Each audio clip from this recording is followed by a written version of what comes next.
And welcome to this YouTube live session on how to pre-think assumptions and evaluate. My name is Rajat Sadana. I'm one of the co-founders of e-GMAT, and I'm super excited to be here. I want to thank all of you who are over here and on your Friday evening to join me in this session. Along with me, I have Payal Tandon, who's the other co-founder of e-GMAT, and she's going to be a co-host. I also want to thank GMAT Club for hosting this session. First things first, is the audio loud and clear? If you could just say yes, if it's loud and clear, then that would be great. I want to make sure that the audio is coming through properly. Let's see a few responses. The question is the audio coming through loud and clear?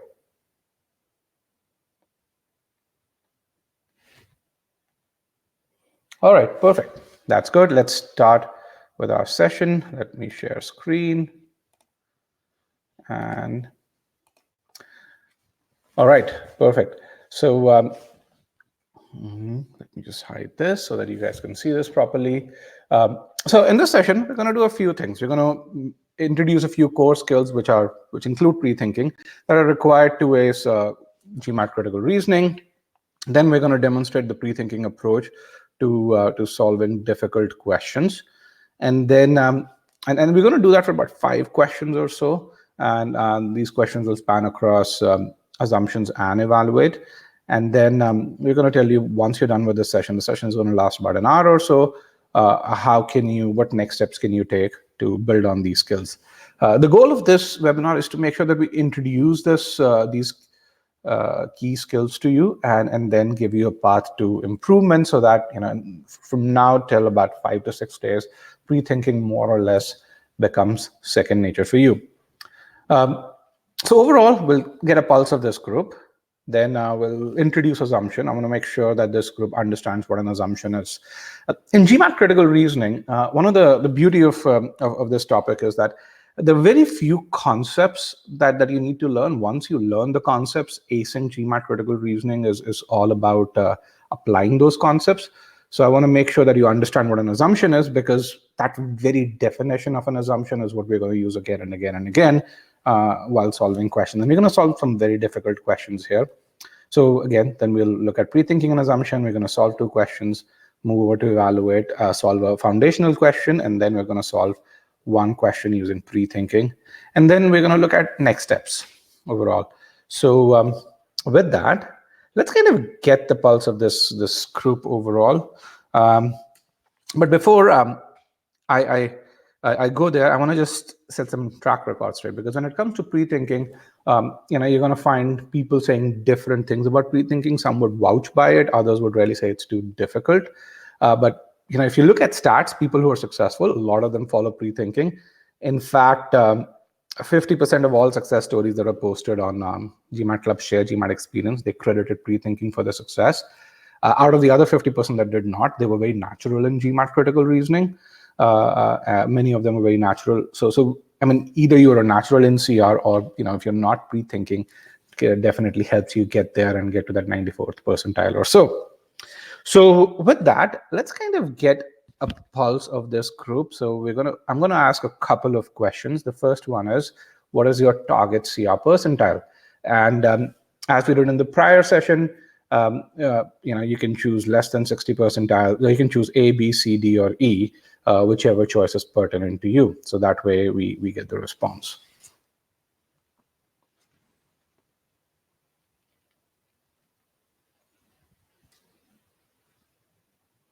Okay, let's get the response. The question is, what is your target CR percentile?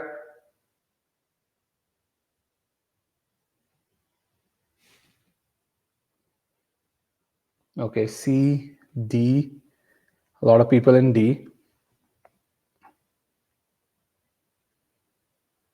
Okay, let's get a few more. I have about 26 people watching now. C. A few of you don't know what a CR percentile is. A CR percentile is your rank in critical reasoning that you're aiming for out of all the GMAT test takers. For those of you who don't know, when it comes to GMAT verbal and GMAT quant, you're ranked in 5 subsections altogether, 3 in verbal and 2 in quant, in one of the 3 subsections that you're ranked on is critical reasoning. So so we have a few E's. If you are an E, watch my prior session on YouTube Live, which was last Tuesday, so about 3 days ago, to understand how the GMAT scored. Okay, lots of D's, lots of C's. Then let's move on to the next question. The next question is, how long have you spent preparing for GMAT CR till date? And you have three options. You can put an A, B, or C. Pile, if you could put in the question, A, fewer than 10 hours, B, 10 to 20, and C, 20 plus hours.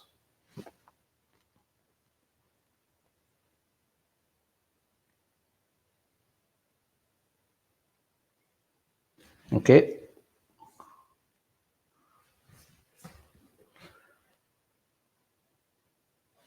All right, let's get those responses.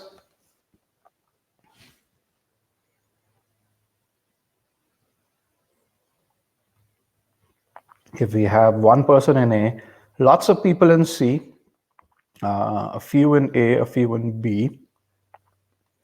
All right, and again, you'd see the bracket is 20 plus hours, because once you've spent 20 plus hours, you should get into what I call as a steady state for CR. You should have learned most of the concepts. You should have built that foundation. And the reason why I have this question is because the question that we're going to solve, they're going to be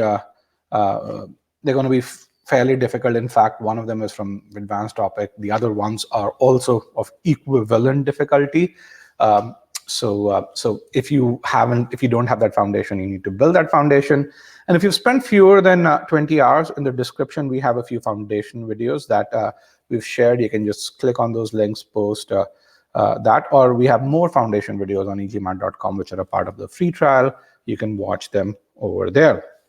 Also in the description, there are a couple of other upcoming free sessions this weekend that we have, which you can sign up for. So again, in the description for this. So with that, we're done with the first part of the webinar. Let's go into the second part, where we're going to talk about an introduction to assumption. And to do that, I'm going to, just to make sure that we have a fair understanding of what an assumption is, I'm going to give you a question, an argument. It's very simple. It's very close to your heart.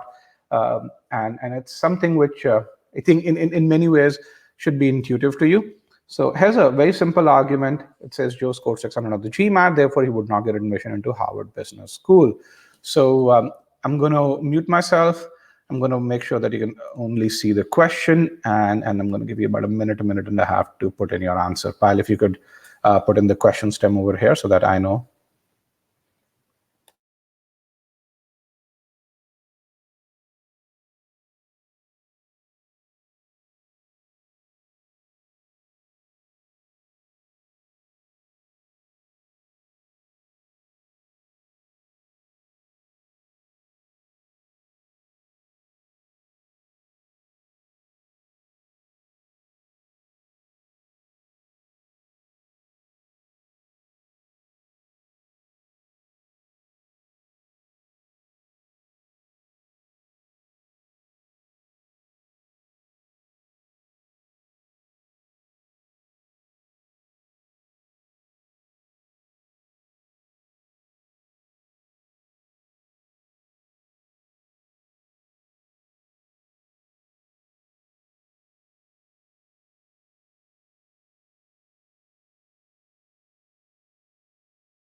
All right, guys, another 15 seconds. Post your answers in, please.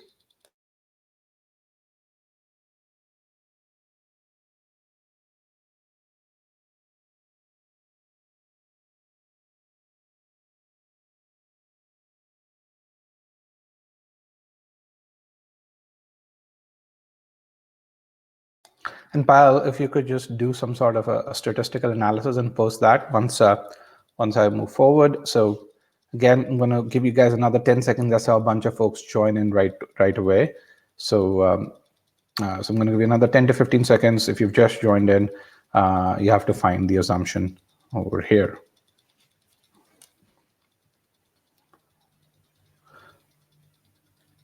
3, 2, and 1.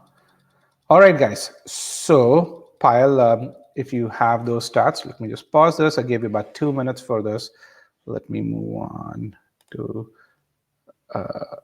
my regular view. All right. So, very simple argument. Very simple argument. But the answer choices in this argument were a bit confusing. And I see there's been a good number of you have chosen B, C, B, D, and E. I think these are the three most popular answer choices. Let's kind of look at that. I'm going to tell you the correct answer for this particular question is choice D. That a score of 600 on the GMAT for someone like Joe is unacceptable to Harvard Business School. Let's see why that is the correct answer. Why every other question is every other answer choice is incorrect. And the reason why I have this is because this particular argument is something that you understand inside out. But the answer choices demonstrate that the importance of understanding that very definition of what an assumption is, and how you can use that definition to get to the correct answer. So we're not doing pre-thinking here. We're just making sure we understand what assumption is. Okay, and thank you, Payal, for those stats. We have 43% D, 43% E. I think the remaining 16% are choice is choice B. So that's good. So I'm going to just write that over here. This was 43%. This was 43%, and this was probably 14% of those who responded. The correct answer was choice D. Now, poll question, Payal. I think the next poll question that's coming is what is an assumption? That's an open-ended poll question.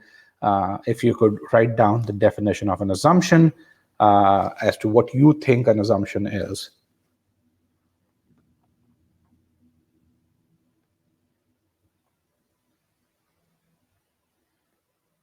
What is an assumption? Thank you, Payal, for posting the poll question. All right. And for those of you who've said, okay, why is it that choice B is not the correct answer? Why is it that choice E is not? We're going to discuss each and every answer choice. So don't worry. I'll address your doubts. So hold your doubts for another 3 minutes or so while we get to this. What is an assumption?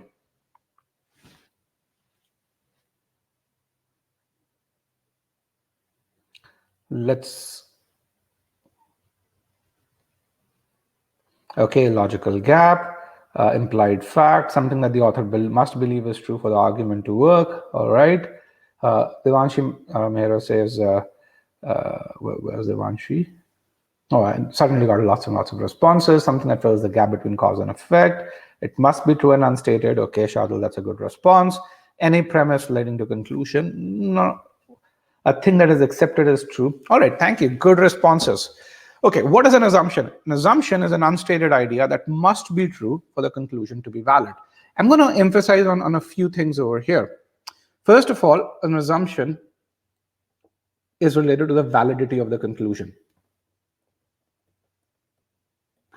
I also like to say that without the assumption, the conclusion is shattered. It's destroyed. I think I have a destructive mind. I work better with terms such as destroyed or invalidated, okay, or shattered for that matter. So what is an assumption? It's an unstated idea that must be true. Okay, that's the second piece over here for the conclusion to be valid. And unstated means that you should not be able to infer the assumption from the fact stated in the argument. Okay. So if you think about it, there are two attributes when it comes to assumption. One is that provides new information. The second is it must be true for the conclusion to be valid. And if you were to kind of visualize assumption, because I see a lot of people are talking about an assumption is something that bridges the gap between premise and conclusion. An assumption is an unstated fact to strengthen the argument. Yes, an assumption is all of those, but all the statements that do that are not assumptions. An assumption serves a very specific purpose. That is, it's a must be true condition that prevents the conclusion from being destroyed. An assumption is kind of, think of it as a defense mechanism that the author has to prevent the conclusion from being destroyed. If you were to visualize this, and for those of you who attended my CR webinar, which I've been doing for a few years, you probably are aware of this. So think of this argument as this house where the roof is the conclusion. Now, how many pillars do you see supporting this roof over here? There are about 3 pillars over here. Now, each of these 3 pillars is a premise. Why? Because each of these 3 pillars, 1, 2, and 3, make the roof stronger. But not all of them are required to keep the roof upright. So each one of these 3 is a supporting statement, but only one of those 3 pillars is an essential supporting statement, which means that if you remove this roof would cave down over here. This roof would come breaking down over here. So that pillar, which is that essential pillar that must be true for the conclusion to remain valid, is your assumption. These pillars over here, these are strengtheners, good strengtheners, but they are not assumptions. So these ones are not assumptions. This one over here, which is required for the roof to stay upright, that is an assumption. And that's very important to understand this. Why? Because often when you see an assumption question, there will be certain answer choices which would seem tempting. Why? Because they support the conclusion, but you have to ask yourself, is that a must be true pillar?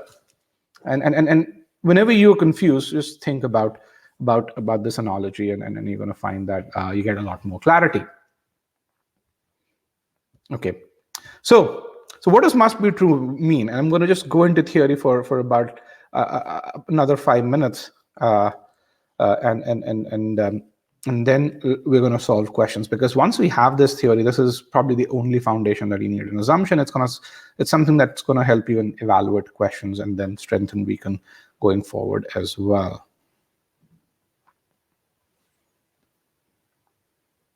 Shardul says, does the assumption have to be close to what is stated in the conclusion? In that case, if I get too creative, I might end up with a strengthener instead. How do you avoid that? Shardul, good question. Hold that question. You rarely see that as we evaluate the answer choices. There were so many tempting answer choices. I mean, even though this was a very simple argument, fewer than 50% of you answered it correctly, which makes it a hard question despite it being a 2-line argument. So you were tempted by some of those cases. So let's kind of see what does good question, hold it. You'd probably get the answer in another 3 minutes from the discussion. So what does must be true mean? It means that if the information provided by assumption is not true, then the conclusion can no longer hold true, or it's invalidated, or as the definition goes, the assumption must be true for the conclusion to remain valid. And let's kind of see that in action. Okay. So Joe scored 600 on the GMAT, therefore he will not get admission into Harvard Business School. So what does falsification or invalidating the conclusion mean? Okay, how can we invalidate this conclusion? What is the conclusion? He will not get admission into Harvard Business School. Under what condition is this conclusion invalidated?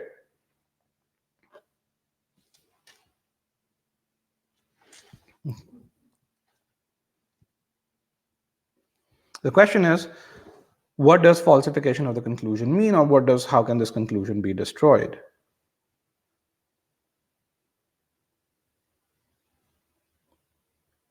The conclusion can be destroyed if Joe gets admission into Harvard Business School, and the S needs to be capital here, with a score of 600. Does that make sense? If this happens over here, then the author's conclusion is shattered, destroyed, invalidated, howsoever you may say it.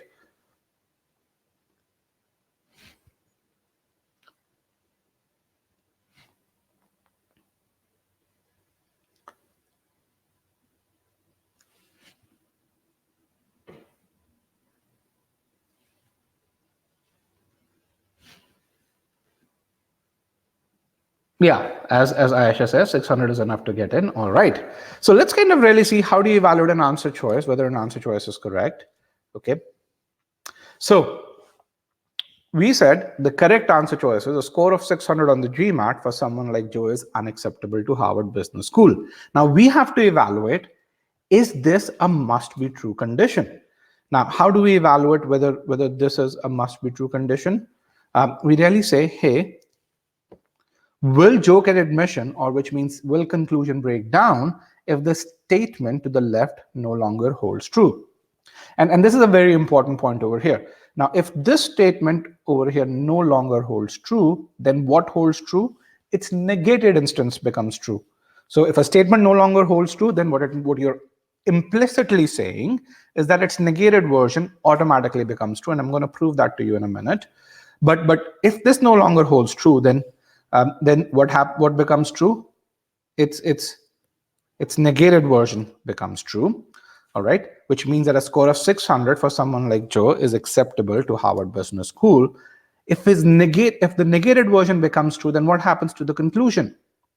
Does the conclusion break down when a score of 600 becomes acceptable? Absolutely. Why?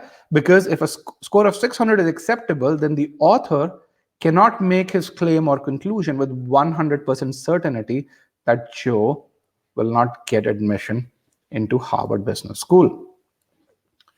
So, can you really see how the conclusion is shattered in the presence of a negated instance? Can you see that?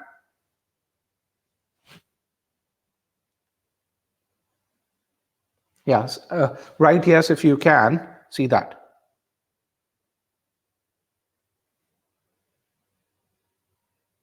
Let's kind of get a few responses here. The conclusion shatters, as Prabhakaran is saying. Okay, so if the conclusion is shattered in the presence of that negated version, then the presence of this statement over here prevents the conclusion from being shattered. That is the must-be true aspect that a correct assumption should have. Shardul says, but GMAT is not the only criteria. We'll look at that aspect, Shardul. Just hold on to that thought for a second. So I'm going to address that concern as well. All right. Okay, so that's the must-be true aspect.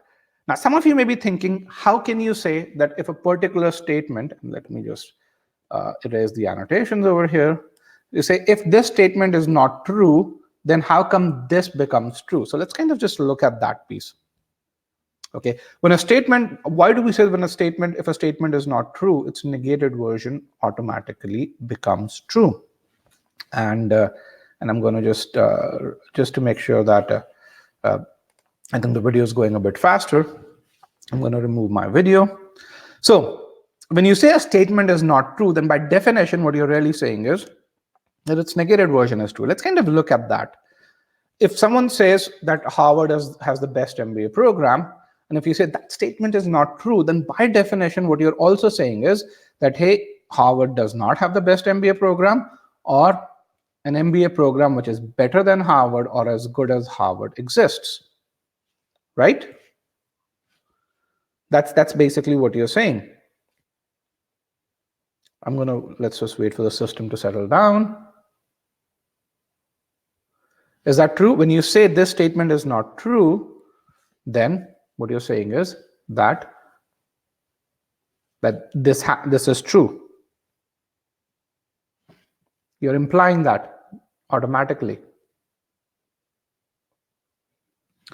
Similarly, when you say John runs faster than David, if you say this is not true, what you're automatically implying is that John does not run faster than David, or David is just as fast, or David is faster than John.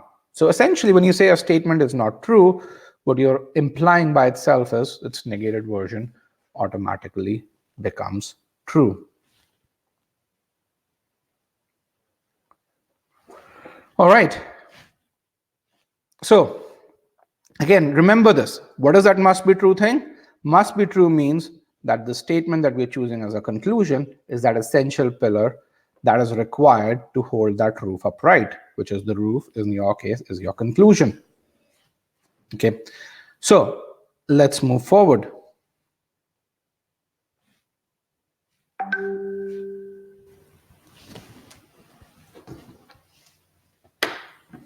All right. So let's get in a poll question.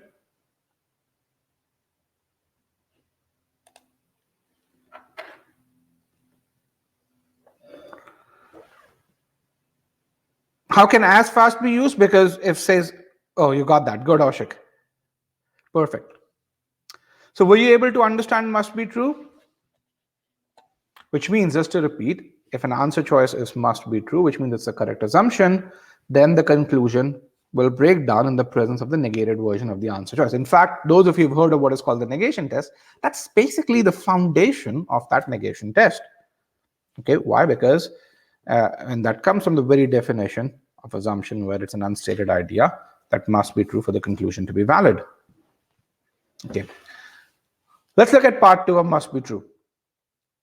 Okay, if an answer choice is not must be true, which means it's the incorrect answer choice, and this is where we're going to evaluate all the other incorrect answer choices, then the conclusion will not break down in the presence of negated instance of that answer choice. Okay, so for an incorrect answer choice, you negate it and you evaluate it to say, what happens if I negate it? You're going to find conclusion doesn't break, which means Joe will not get admission.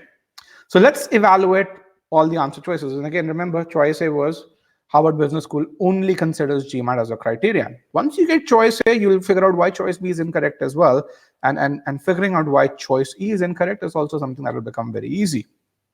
So choice A says Harvard Business School only considers GMAT as a criterion for admission. Okay. In other words, what this choice is saying is at HBS, GMAT is the only consideration, which means that other aspects such as LOR, essays, or resume, or something else should not be considered. Okay, so let's just say that is this must be true, which means is it required for Joe to not get admission into HBS that HBS only considers GMAT as the sole criteria for admission? Or in other words, will Joe get admission with a score of 600 if HBS considers the student's GMAT score? Let me actually underline this properly. And the excellence of his application. And I want you to notice this, and this is two conditions. So essentially, if HBS considers two conditions, then which is your GMAT score and the excellence of your application, will my conclusion be shattered? And the answer to that is not really. You know, if HBS requires a score higher than 600 and an excellent application, then Joe will still not get admission. Why? Because there are two essential criteria, and Joe does not satisfy one of those two essential criteria. You can really see that the conclusion is not shattered. Why? Because Joe did not get admission.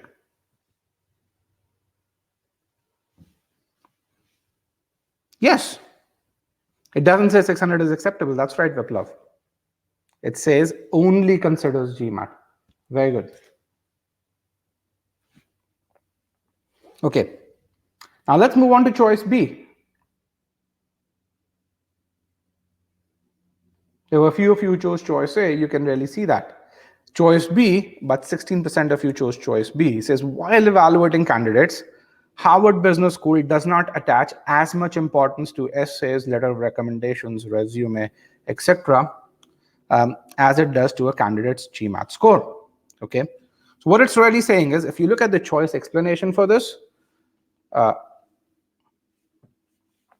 right, let me just go back. Why A is incorrect? Kriti, is the conclusion shattered in the presence of negated version?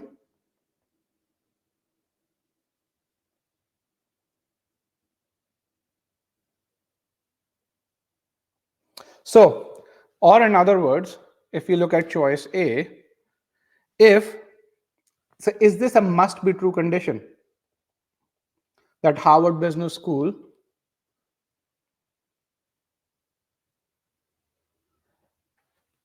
is this a must be true condition that Harvard Business School should only consider the GMAT score as a criteria? What if, let me just take a parallel scenario. I think let's just take a parallel scenario over here, Kriti. What if it's not, right? It's not a must be true. What is the very definition of assumption? It has to be a must be true criteria.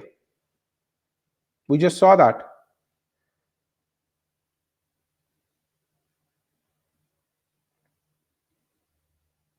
Remember, the definition of must be true. What does must be true mean? Means this is required to be true for the conclusion to remain valid. A lot of people think must be true means that in the presence of that, the conclusion can still be valid. That is not what must be true is.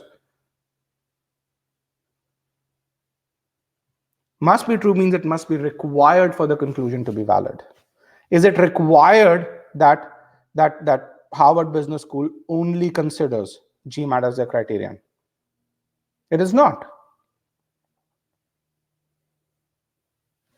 And which is where I think just look at the foundational file on assumption that you're going to really see that. And choice B goes on the same thing. Choice B says, while evaluating candidates,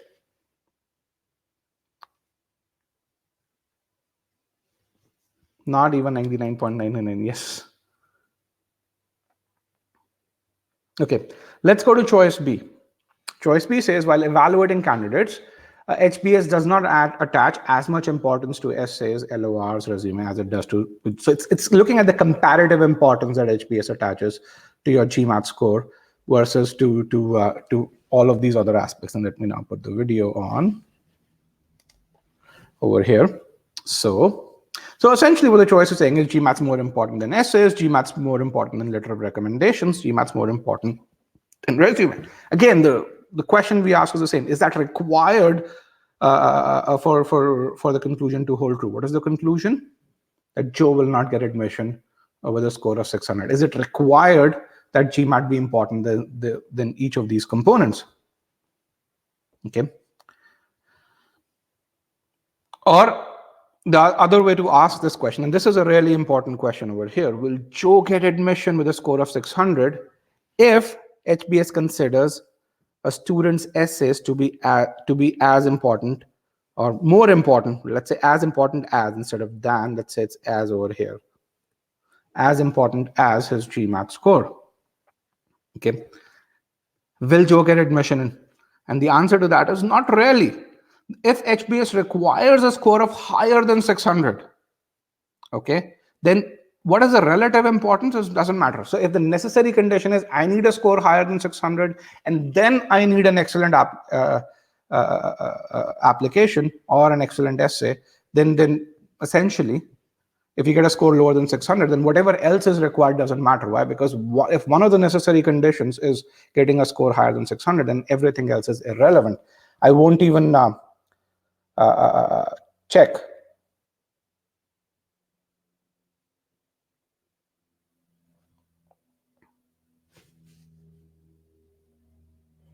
Animesh, yes, maybe HBS accepts any one of those criteria. You can't really say maybe that happens. You have to limit yourself to what's given as the answer choice.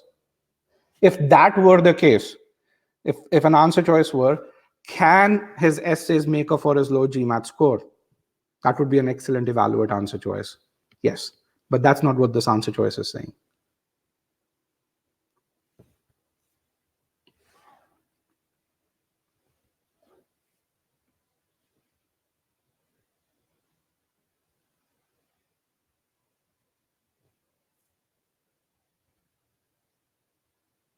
Okay, choice E.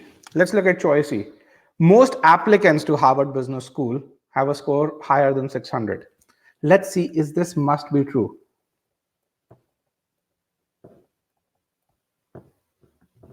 Okay, now, how many applicants? Now remember, what does applicants mean? What does applicants mean?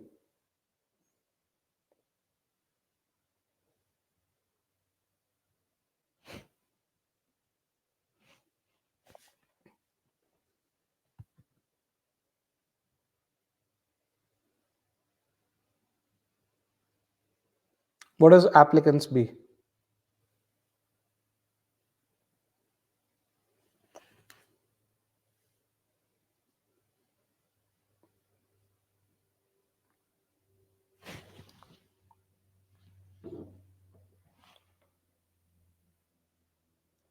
Let's just see. What does the word applicants mean?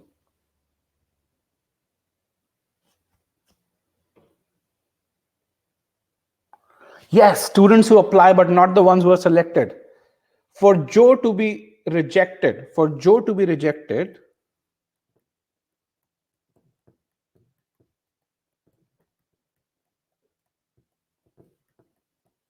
is it required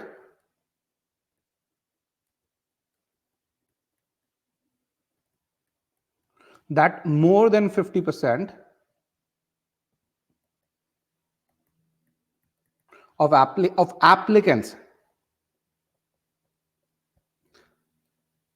okay, have a score of greater than 600? Is that required? What if Harvard Business School selects 1 in 100 applicants? In that case, even if 40% have a score higher than 600, they can select their entire class from it, right?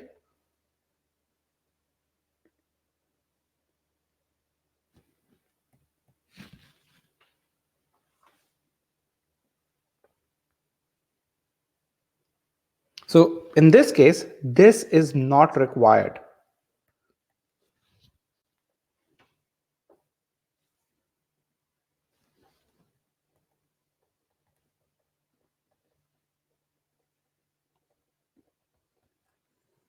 Okay? Which is why this answer choice is incorrect. Again, look at the words, how the words have tricked you into thinking something to be must be true when actually it's irrelevant. Applicants have nothing to do with admits. The question, the conclusion talks about Joe's admission. Okay. What are some of the takeaways from this? One, an assumption is that must be true thing. It's an essential pillar which is required for the conclusion to hold true. Without it, the conclusion will be shattered. The correct answer, for the correct answer, you're going to find that it's destroyed in the presence of the negated version of the answer choice. So while evaluating the answer choice, number one, okay, understand that. Make sure, ask this, is this must be true for the conclusion to hold true? Or if this information is not true, then will this, if this information is not true, then will the conclusion be destroyed? Those are the only things.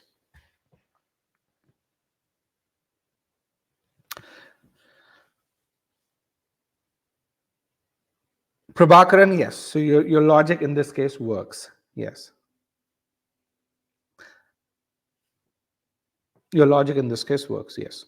So is this in a relationship between inference and assumptions? If you Google inference versus assumptions, you're going to see an article. There is, people think there's a relationship, but there really isn't.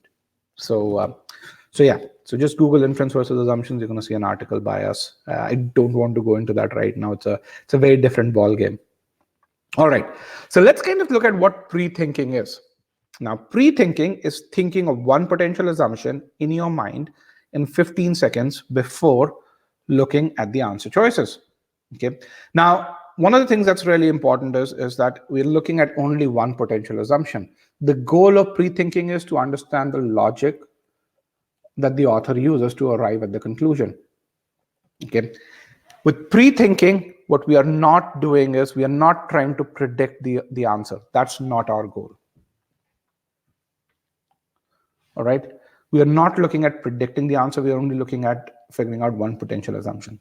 The beauty of pre-thinking is, in all the answer choices that you were confused with in the prior argument, if you apply pre-thinking, you will no longer be confused with it. But why? Because the path from the context to the conclusion would be absolutely clear to you, and you're going to find that answer choices become essentially the noise that the answer choices produce is completely eliminated.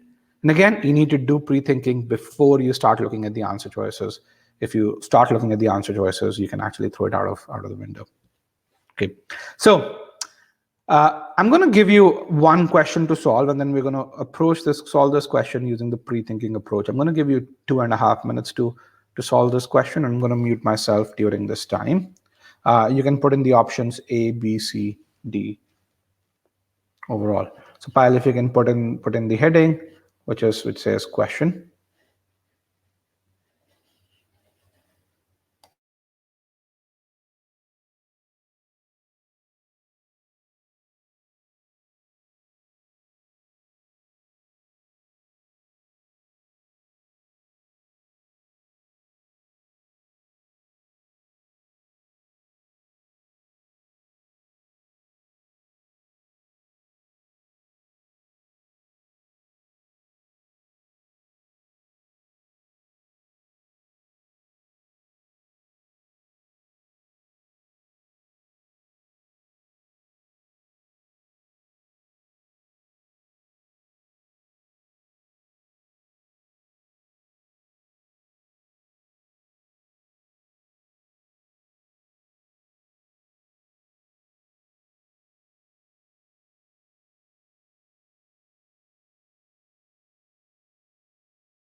All right, guys, another 15 seconds.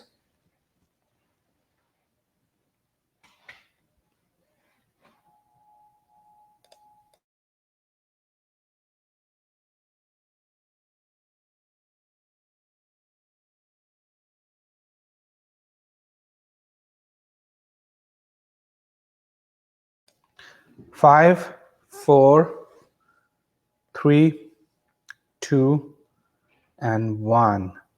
Okay, I think we got lots and lots of A's.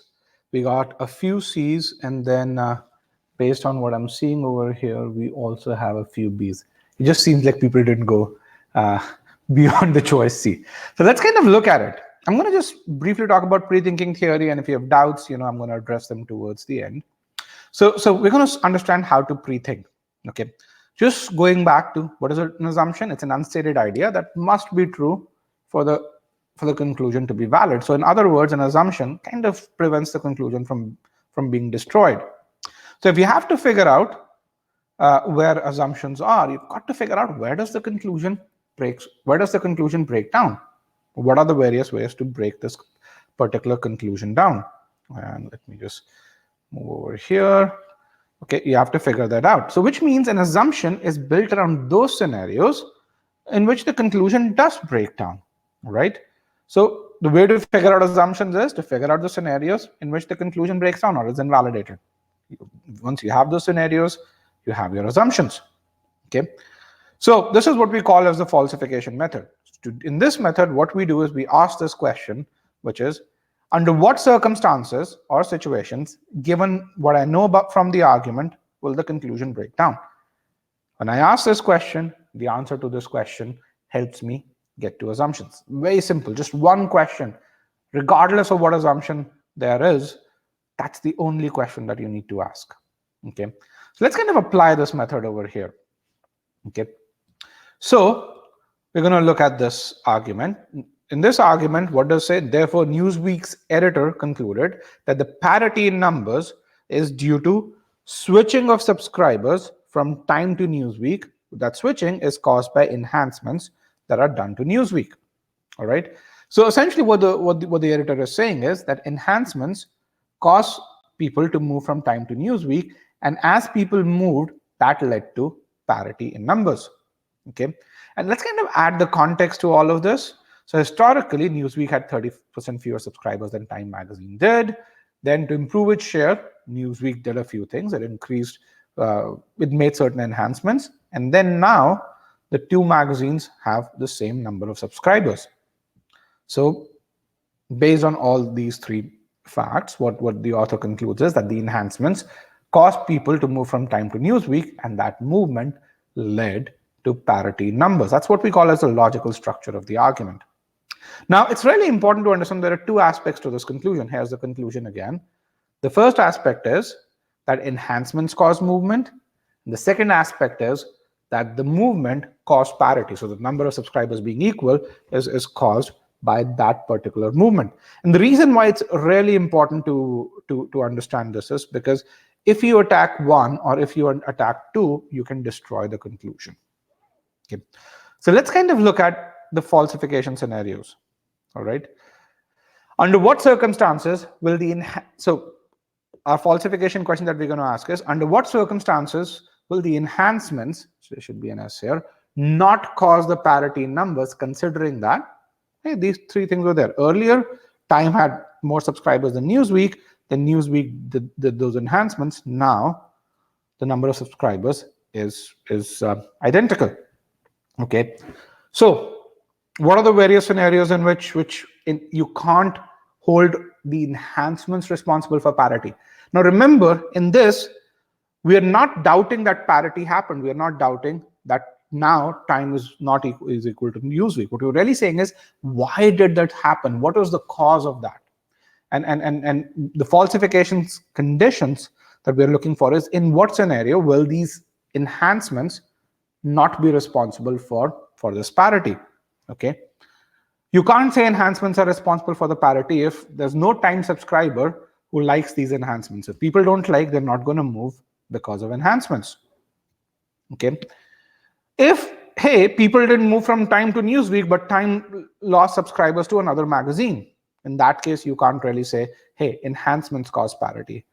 Or if subscribers move from Time to Newsweek for another reason, let's say Newsweek lowers its price, so people move not because of the enhancements, but because of the lower price. In each of these cases, your conclusion is destroyed. Okay, or new members added to both. Yes, as Oshik says. All right, you guys are thinking. Something other than the enhancements made the shift. Very good. Okay, so what are your assumptions here? We saw three falsification conditions. We have three corresponding assumptions. Each one of them, these is a correct assumption.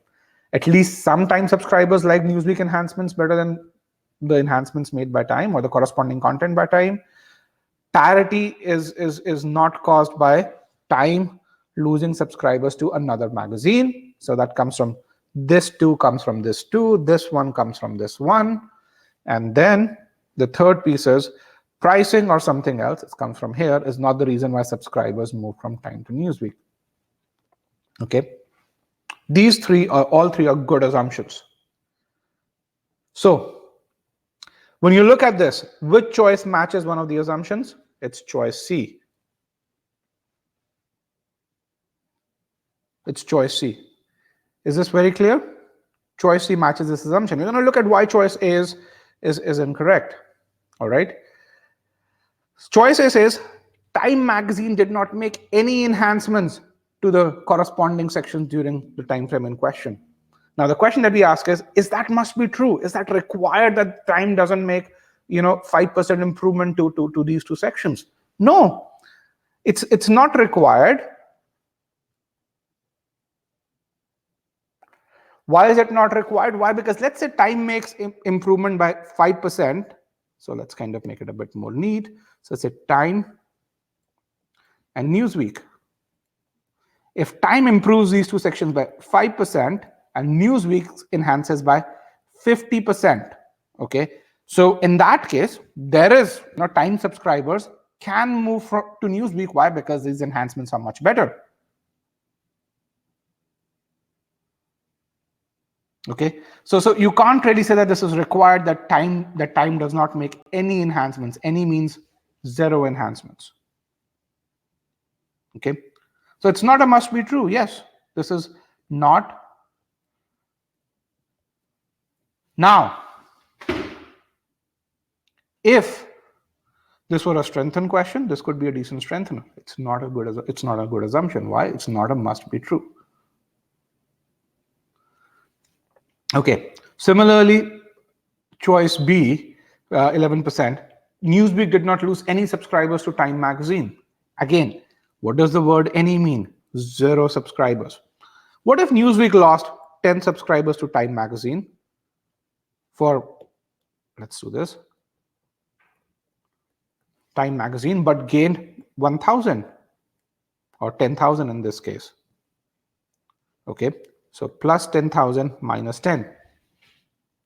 Will anything happen to my conclusion? Will I not say that the enhancements cause the parity in section? And thank you, Pyle, for the stats. 56% of the people chose choice A as the correct answer, and 11% chose choice B as the correct answer. Yes. So this one again not choice C, which is the correct answer. You can really see that. You say, is this must be true? Let's look at the negated version of this. How do you find the negated version of at least some? At least some, the negation is none or no. No Time subscriber liked Newsweek enhancements over the corresponding content offered by Time magazine. If that is the case, what happens to the conclusion? It breaks down. Why? Because if no Time subscriber liked the enhancements, then they will not move because of those enhancements. In that case, the editor cannot claim, hey, it's the enhancements that caused people to move from Time to Newsweek, which in turn caused parity in numbers. Okay, so again, you can really see this as to when we're not going to go into choice D or E because no one chose that. But I think the key thing which is there is if you do the pre-thinking, the logic of the argument becomes absolutely crystal clear to you. And when the logic becomes absolutely crystal clear, choices A and B, the kind of choices that you see over here, become irrelevant. Why? Because you say, is that something that the author is trying to prove? Does it impact my conclusion? Is that must be true? That logic becomes very, very, you can dispel what the incorrect choices are trying to do very easily. Okay, now we are 6 minutes before the end of the session. We can solve one more question, or I can go to the end of the session. What is it that you guys want to do?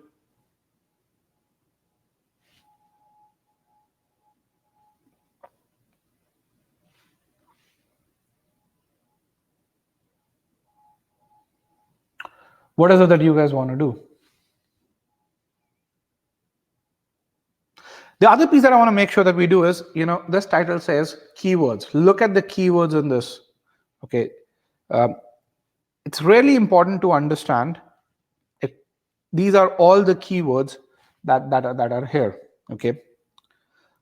This is a keyword who left. This is a segmentation impact.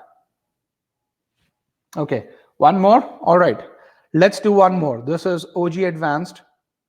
This is again a difficult question. I'm going to give you 2.5 minutes to answer this question, and then we're going to go towards summarizing as to what do you do next.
Another 20 seconds, guys.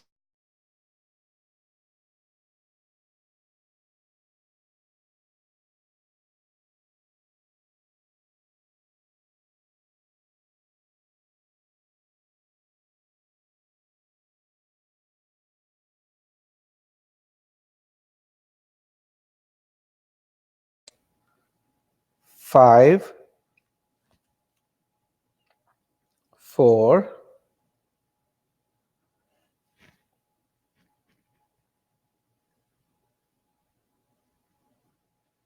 3, 2, and 1. let's get the responses. And if you're confused, do put in where you're confused, and I think it'll help me address those confusions.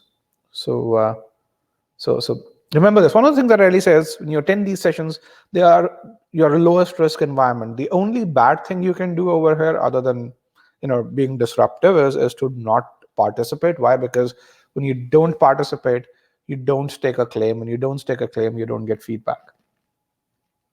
Okay. All right. I'm going to give another 3 seconds. Put in the answers, whatever you think is the correct answer. All right.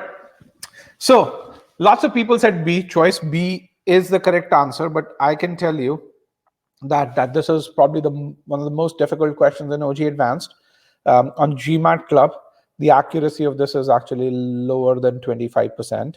So if so many of you are answering B, I think about 50% of you have answered B over here, which means either you've gotten so good or essentially you knew the answer. So let's kind of look at this. Okay. The first thing, we're going to understand the conclusion. And the conclusion is that the researchers hypothesized, so the researchers had a hypothesis that in the presence of the odor, a fly that retains, again, remember, that retains, a fly that retains means we're looking at a segment of flies, not every fly. A fly that retains, the condition associated gives off an alarm that arouses the attention of any surrounding flies, re-triggering the association in them and thereby causing them to avoid the odor.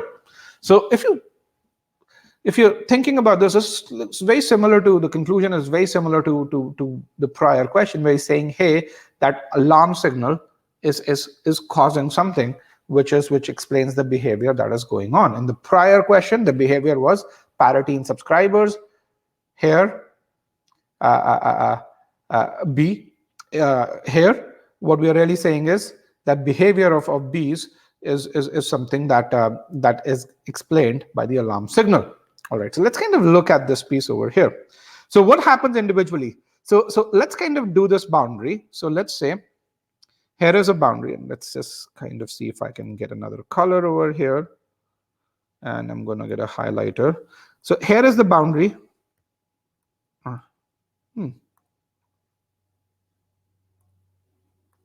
Let's get a blue color. My pen has stopped working.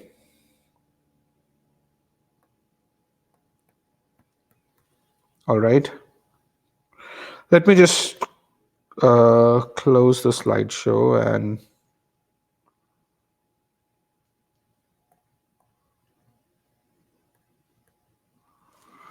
let's just do one thing. Discard, and then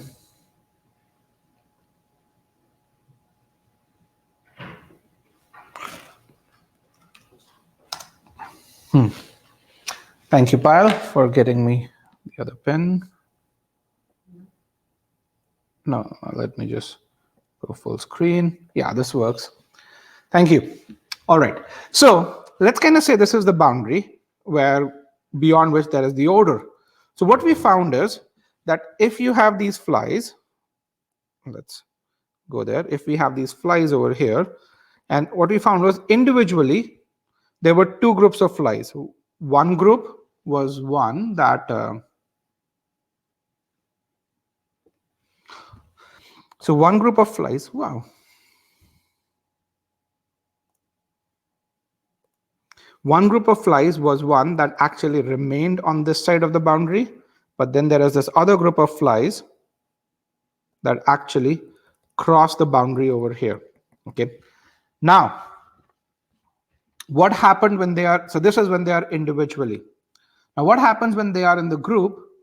When you have this boundary, and let's say this is the same boundary, I understand the color is different, more flies actually remain on this side of the boundary.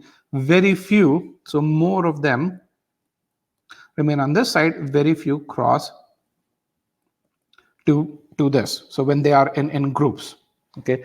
And this is a behavior that we are trying to explain, all right? So let's kind of do the conclusion and logical structure over here.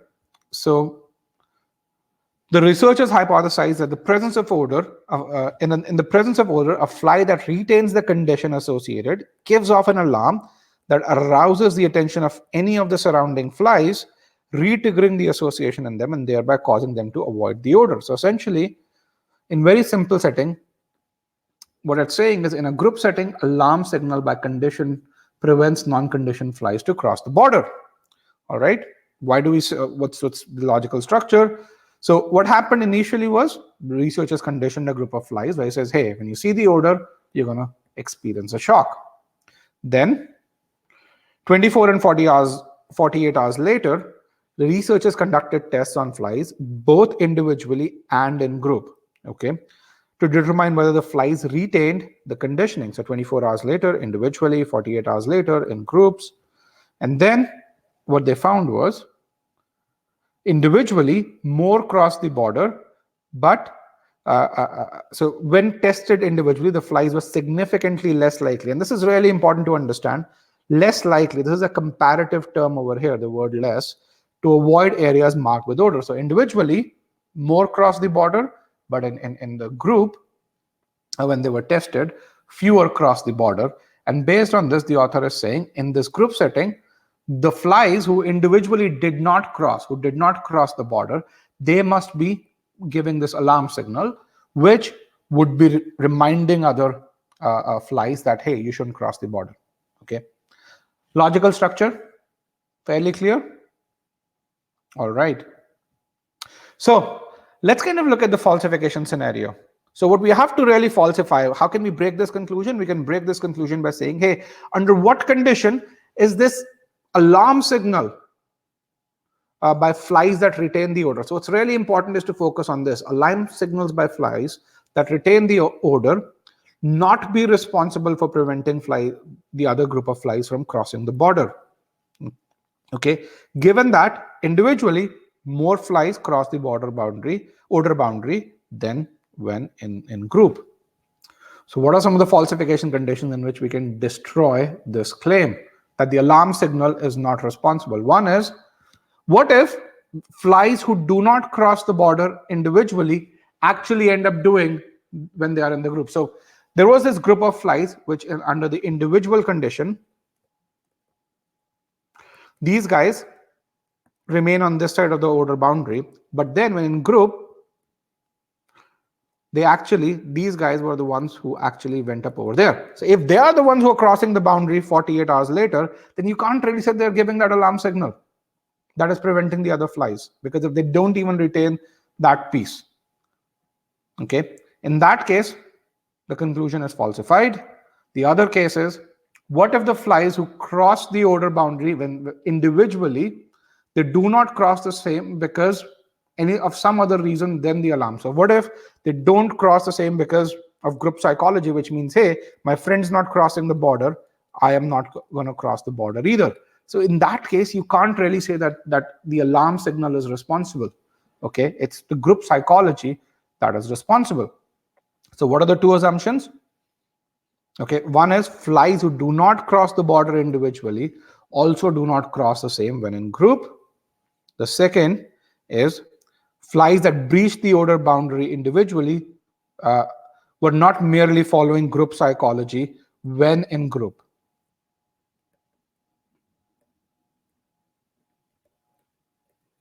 Okay, both of these are your correct assumptions.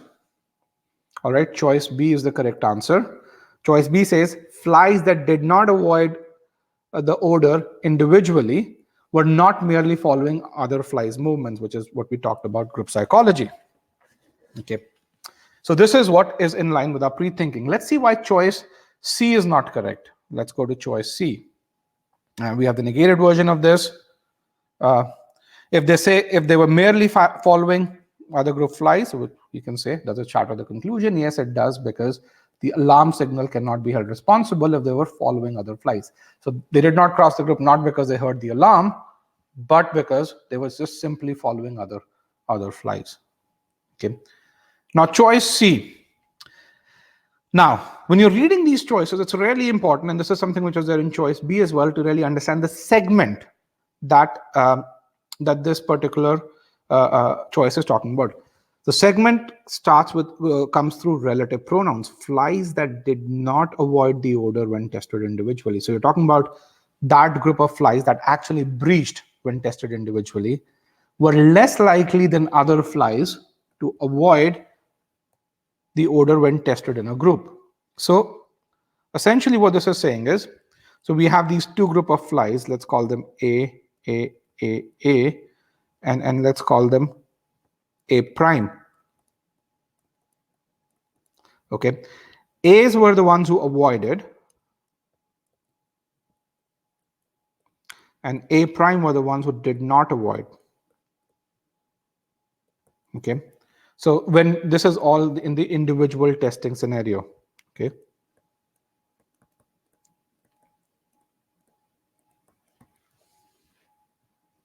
so remember there are only two groups, either flies avoided or flies who did not avoid. So what this is saying is flies that did not avoid, we're talking about this group over here, they were less likely than this group to avoid the odor when tested in groups. So essentially, in the group setting, if 4 of these flies actually breach this boundary, then in the individual setting, then in the group setting, all right, only 3 were likely to avoid the odor. 1 would still breach the boundary. Is that required for this to be true? No. What if all 4 of them, in this case, avoided? Even then, my conclusion is true. Remember, what is my conclusion about? What stopped these 4 who had breached the boundary earlier from not breaching this boundary? That is the alarm signal. Does that make sense? Ask yourself, is that must be true? That this group be less likely than this group? What if it's just as likely to avoid it?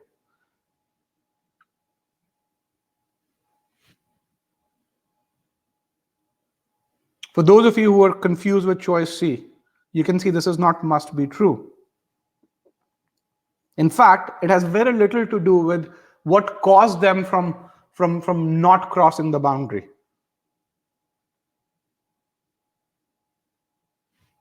Chat pod? This has very little to do with what caused them from not crossing the boundary. Okay, takeaways. One thing which is really important is understand the conclusion. What is the conclusion talking about? The second piece is frame that falsification question. 80% of that job is done once you frame that falsification question. The third piece, which is really important, is you've got to understand what entities a particular answer choice is talking about. Okay, and then, you know, if it's talking about group A versus group B versus group C, is it and when you're evaluating the answer choice, you've got to make sure you understand the answer choice. Look at the special terms there. In many of the answer choices, you had terms such as any, you had most, you had none, and so on and so forth. Okay, make sure you understand the answer choice and then ask the question, is that must be true? By the way, if you do the pre-thinking, that question will already have been answered for you.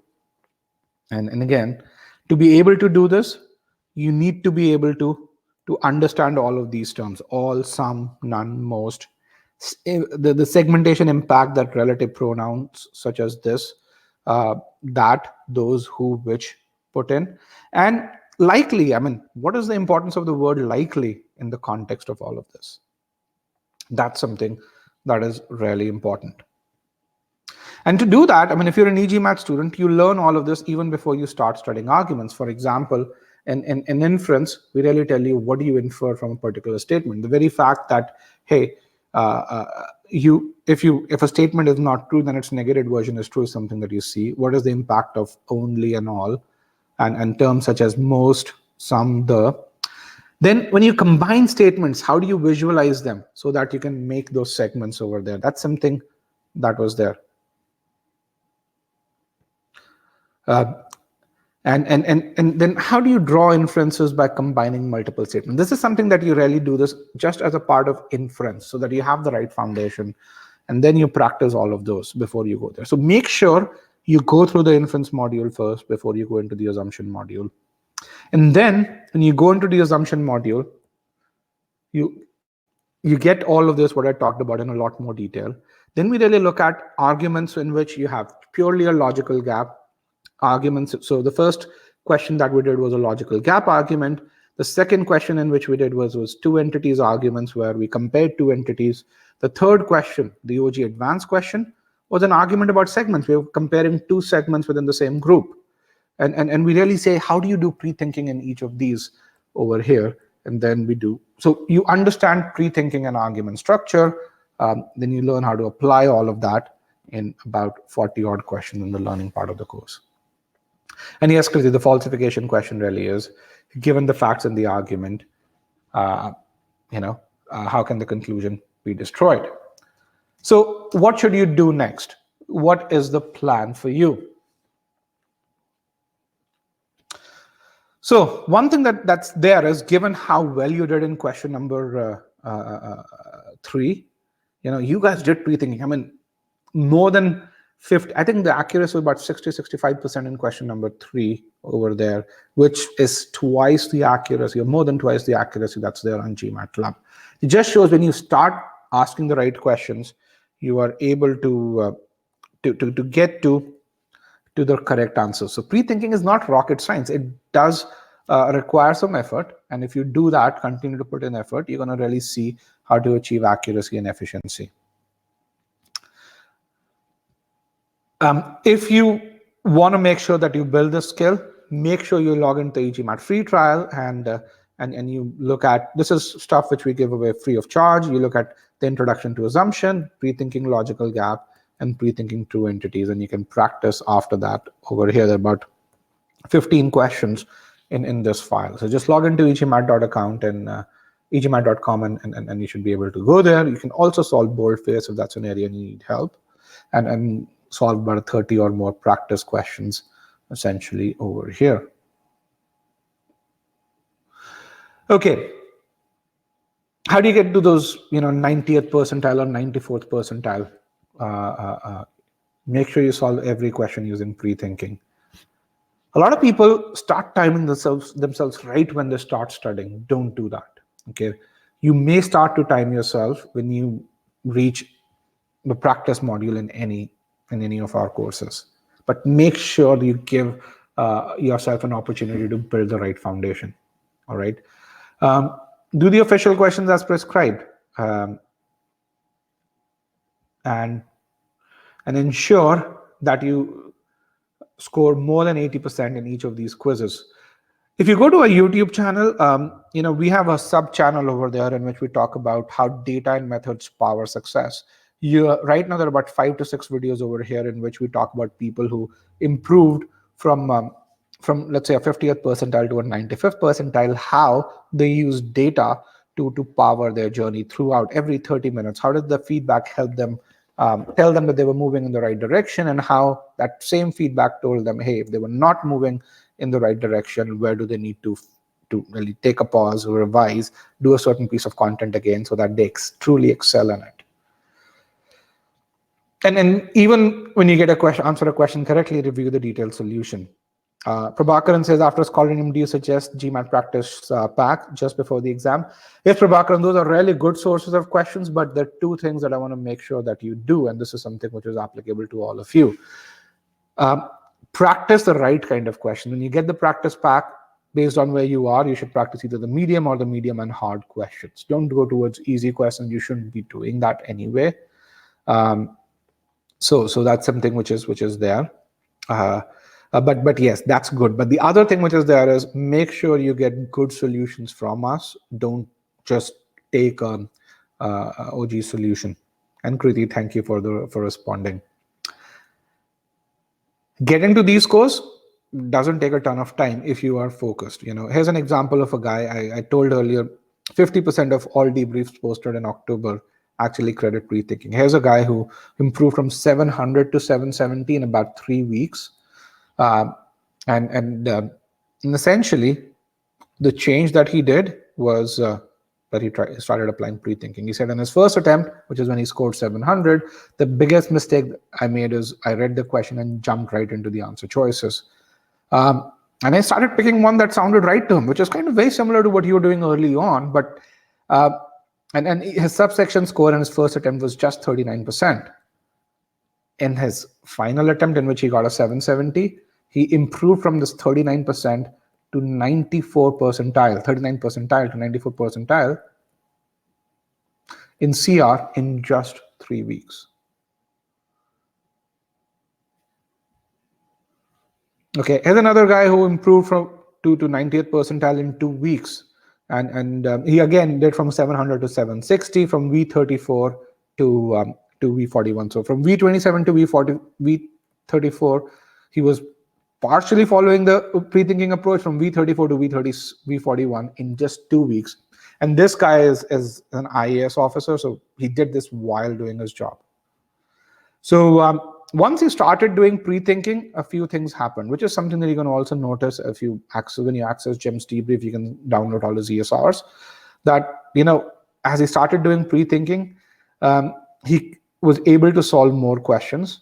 He found that he was faster in solving questions. His pre-thinking saved a ton of time. And then as he was solving questions, he felt he was much more confident. So with that, I want to thank everyone for joining me today. It was really great having you. Thank you for being with me on your Friday evening for most of you, or Friday morning if you are in the US, or Friday afternoon or late afternoon or early evening if you are in Europe. If you have any questions, I'd be happy to answer those questions at this particular point in time. And thank you, Prabhakaran, for the endorsement. Kriti, we don't sell just the question pack. Our question pack has solutions that are very closely tied to our courses. So, if you buy any of our courses, you get Scholaranium. And Payal, if you can share the link to the PDF in the chat. I know it won't come in as a link, but they can still copy paste it, download the PDF. Also, guys, we have 2 sessions this weekend. We have a sentence correction session. How do you ace sentence correction by focusing on meaning and logic? And then we have a number properties session this weekend. The links to both of those sessions are in the description over here. So how many questions should we be solving every day? Devanshi, it just depends on which stage of learning you are in. If you know all the concepts, if you're already at that 70th percentile, then you should be solving about 25 questions in CR a day if you want to improve to 90th percentile. Remember, solving a question means you spend about 2 minutes solving a question, then you spend another 5 to 6 minutes looking at the solution. So just don't blindly solve questions. One of the other things that you're going to really see is that people who ace the GMAT, they don't solve as many questions. They essentially, we actually did some research, and I'll be happy to share that research. What we found was we analyzed 600 students. All 600 are our students. 300 students who actually scored higher than 730. The other 300 who actually scored lower than 650. And what we found was students who scored lower than 650 actually solved more questions than those who scored 730 or higher. But those who scored 730 or higher did the course much better. They actually took the feedback from the course. In fact, when you think about learning versus practice, those guys spend 70% of their time learning and practicing in a modular manner. Whereas people who did not get to those 730 scores, they actually spend 60% of their time just practicing questions. They went through the learning phase very quickly. So again, did people who were there at 650, were they not as smart? They were just as smart. In fact, many of them, once we gave them the right guidance, improved to those higher scores, but they were studying the wrong way. So Payal, if you can share that article, that'd be really good as well.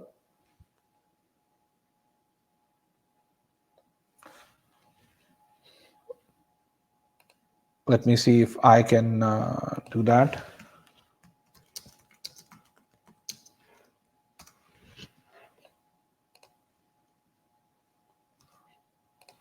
Let's see if you guys can see the article. Come over here.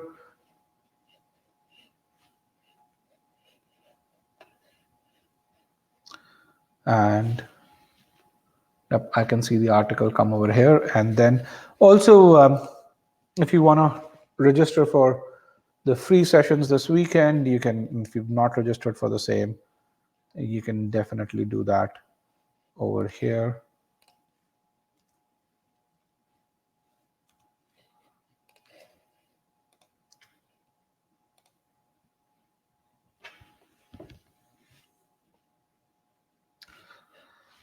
All right, guys, any other question? Shardul says, would it be correct to say that absolute conclusions, you cannot have comparative assumptions? Shardul, in many cases, what you're saying is right. But let me just tell you this thing. A formulaic approach on GMAT critical reasoning can sometimes bite you, and bite you badly in the rear. There's this notion which says, hey, all is never correct when you see in the answer choices. And statistically, yes, there are many a times you're going to find that all's incorrect.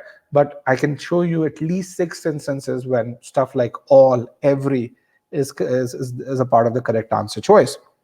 In the same way, people used to say that being is always incorrect when it comes to GMAT sentence correction. And we actually wrote an article, Being the Black Sheep, and we found so many correct answer choices in which being in GMAT sentence correction was correct. So yeah, GMAT critical reasoning is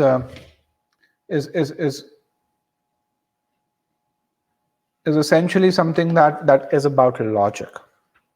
So don't try and do that formulaic approach, especially if you're aiming for that 80th percentile or higher. I mean, if you want to go towards easy questions and medium questions, in many instances, you might get lucky, but you want to understand why something's right or wrong. Focus on learning why something's right or wrong, and you're going to find it's going to help you in the long term.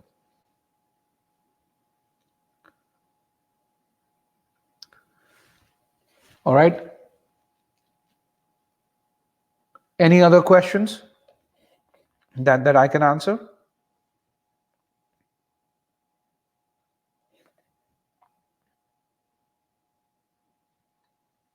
Perfect. Thank you very much, guys. It was a pleasure hosting this webinar or hosting this YouTube live session.